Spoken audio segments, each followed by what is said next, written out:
নমস্কার বন্ধুরা, হালদার ক্রিয়েশনের পক্ষ থেকে আপনাদের সবাইকে সাদর আমন্ত্রণ জানাই।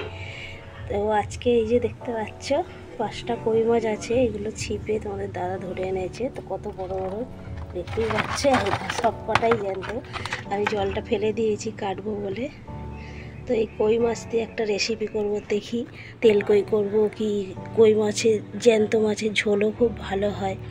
তো দেখুন কি করি, দেখা যাক। তো এখন আমি মাছগুলো কুটে বেছে ভালো করে ধুয়ে নেব। দেখুন কই মাছগুলো আমি বেছে ধুয়ে নিয়েছি। তো দেখতেই পাচ্ছেন কত বড় সাইজের, না দেখলে বুঝতেই পারবেন না। এই দেখুন আমার এক হাত চেটো পুরো।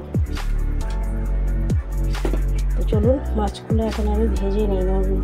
লবণ আর হলুদ মাখিয়ে নিয়েছি, এখন ভেজে নিই। কড়াইতে তেল গরম হয়ে গেছে, এখন মাছগুলো ছেড়ে দেবো। একটু ঢাকা দিয়ে দেবো, কারণ কই মাছ তো ফাটতে পারছি।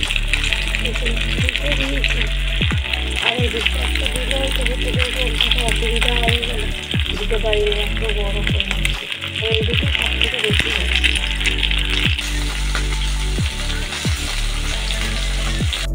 এই যে দেখুন সব মাছগুলি আমার এবার ভাজা হয়ে গেছে, তা একসঙ্গে আমি দিয়ে দিয়েছি।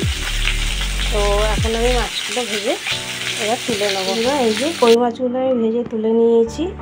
এখন কড়াইতে ওই তেলের মধ্যে এই যে ফোড়ন রেখেছি, কালো জিরে আর গোটা গরম মশলা, যে এলাচ, দারচিনি আর লবঙ্গ, একটা শুকনো লঙ্কা ফোড়নে দিয়ে দেবো। এটা বানাবো এখন তেল কই। তো এই যে ফোড়নটা দিয়ে দিলাম। তো এখন ওর মধ্যে এই যে টমেটো কুচিটাও দিয়ে দিচ্ছি। এই যে বেটে রাখা পেঁয়াজ আর এখানে হচ্ছে কাঁচা লঙ্কা আর আদা বাটা, এটাও দিয়ে দেবো। দিয়ে মশলাটা ভালো করে কষিয়ে নিতে হবে। এখানে আমি একটু কাশ্মীরি লাল লঙ্কার গুঁড়ি অ্যাড করছি কালারটা আনার জন্য। এখানে কিন্তু আমি গুঁড়ো লঙ্কা ইউজ করবো না, যেহেতু কাঁচা লঙ্কা ইউজ করেছি। এই যে মশলাটা ভালো করে কষিয়ে নিয়েছি, এখানে সামান্য একটু জল অ্যাড করেছি, মশলাটা শুকনো এসেছিল।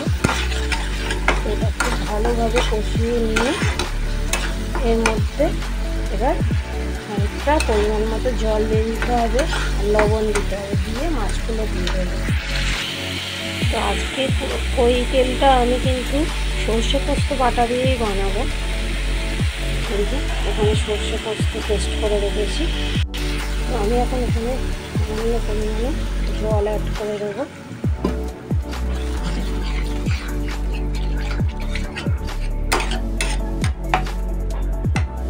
এবার ভেজে রাখা মাছগুলোর মধ্যে দিয়ে দিই। তো এই যে ভেজে রাখা মাছগুলো দিয়ে দিয়েছি। তো এটা একটু ফুটে গেলে আমি সর্ষে পোস্ত বাটাটা দেবো।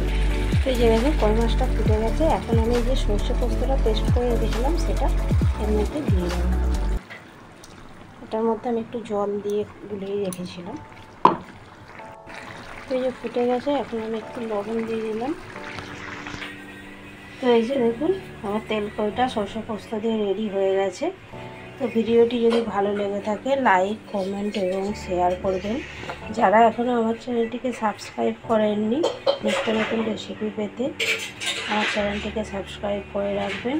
আপনারা না পাশে থাকলে আমি এগোতে পারবো না। তো আপনাদের উৎসাহিত একান্ত কাম্য, আপনারা আমার পাশে থাকবেন আশা রাখবো আমি।